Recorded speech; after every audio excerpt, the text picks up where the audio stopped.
হাসান আর হোসাইন ওঠানের ওখান থেকে চলে আসার পর নানারে ডাক দিয়ে বলল, নানা আজকে 3 দিন 4 দিন ধরে খাই না, আজকে তুমি আমার বাড়িতে হাজির হয়েছে। হাসান হোসেন ডাক দিয়ে বলে, নানু তুমি এই মক্কা মদিনায় তুমি গ্রামে তুমি সালিশ করে বেড়াও, আজকে তোমার মেয়ে ফাতেমার নামে আমি তোমার কাছে সালিশ মারলাম। তোমার মেয়ে ফাতেমা আজ 3 দিন ধরে আমাদের খানা দেয় না। চুলার উপরে পানি গরম করে আরো বলে, আরে হাসান হোসেন খাবার হইবে, এই কথা বলে বলে আমাকে আমার হাসান ভাইকে সান্ত্বনা দেয়। আজকে তুমি আমার নানা বাড়িতে হাজির,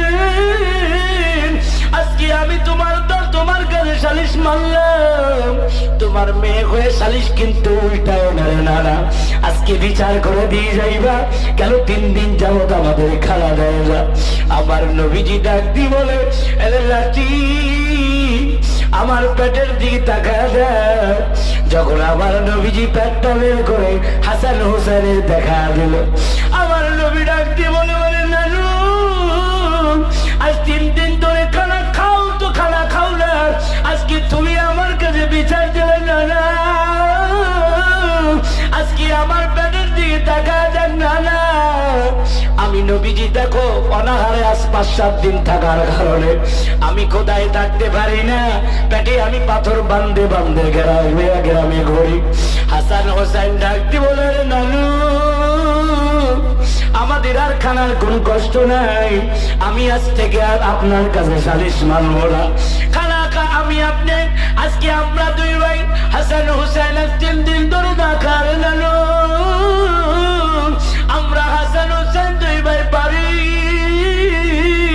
বাড়ির থেকে আমরা বের হই না, কিন্তু আপনি তো গ্রামে যাইয়া আপনি বিচার সালিশ করেন, মানুষদের সাহাবিকা কাফের মুশরিকদেরকে আপনি দাওয়াত দেন। নানা গো আপনার বড় খোদা, আপনি আজ 5-7 দিন অনাহারে, তারপরও আপনি কিন্তু আজকে আল্লাহর কাছেও বিচার মানেন নাই, কারো কাছেও বিচার মানেন নাই। আমি এই জন্য বলতে চাই, ওরে আল্লাহর বান্দাগুলো শুনিয়া রাখো, আজকে আমার আপনার আল্লাহ আমাকে আপনাকে একদিন অনাহারে রাখে নাই।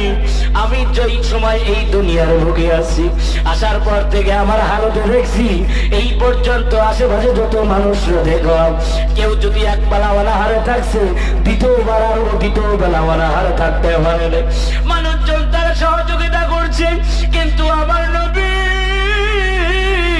আর হাসান হোসেন 3 দিন 5 দিন অনাহার, তিরাও কিন্তু আল্লাহর ভুলে নাই, নামাজ তেরা কিন্তু ছাড়ে নাই।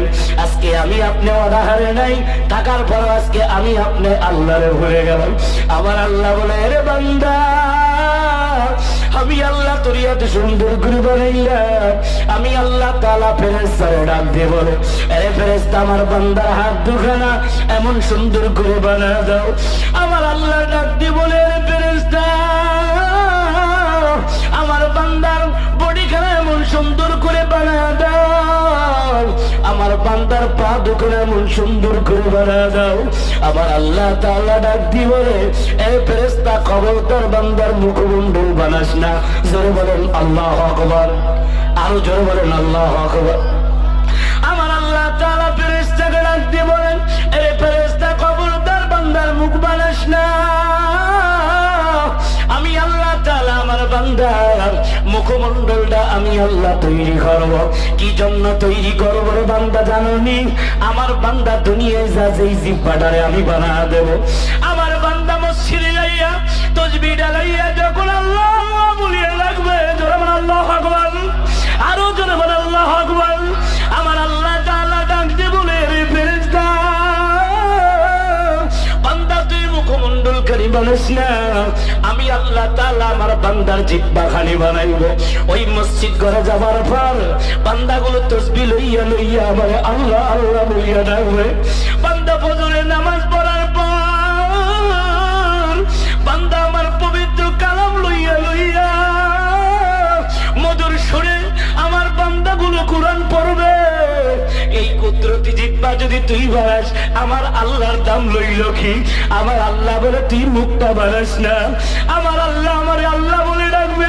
আমার আল্লাহ বলেন বান্দাগুলো যখন জিহ্বা দিয়ে আল্লাহ বলবে, আমার আল্লাহ বলে আমার কলিজা ঠান্ডা হয়ে যাবে।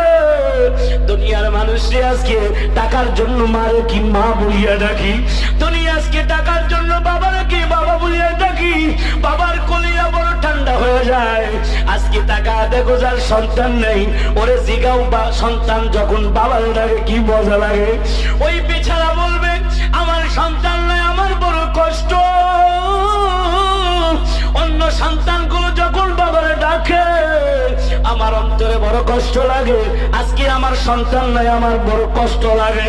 আমার আল্লাহ তাআলা বলে দুনিয়ার মানুষ যখন তুই আমার ডাকিস না আমার বড় কষ্ট লাগে। আর যখন আমার আল্লাহ আল্লাহ বলিয়া ডাক দাও, আমি আল্লাহ প্রথম আসমানে এসে বলি এরে বান্দা তোর কি দরকার, কি হাজত, আমি আল্লাহ তাআলা আজকে তোরে পূরণ করিয়া দেব। আমি আল্লাহ তোর আজ কর্তব্য বানাইলাম, তুই আমার কাছ চাবি। আমি আল্লাহ তাআলা যদি না দেই, আমি আল্লাহ যদি না দেই আমার কথা বেঈমানি হয়ে যাবে। আমার আল্লাহ তাআলা বলে ফেরেশতা খবরদার বান্দার মুখটা বাড়াস না। আমি আল্লাহ আমার বান্দার কপালটারে আমি আল্লাহ কুদরত দিয়ে বানাইব। আমার বান্দা যখন মসজিদের মধ্যে যাওয়ার পর আমার বান্দাটা কপাল দিয়ে সিজদা দিবে, যারা বলেন আল্লাহু আকবার। আমার আল্লাহ তাআলা বলেন ওই কপাল দিয়ে যখন আমার সিজদা দিবে আমি আল্লাহ তাআলা কি অন্তরে মজা লাগবে।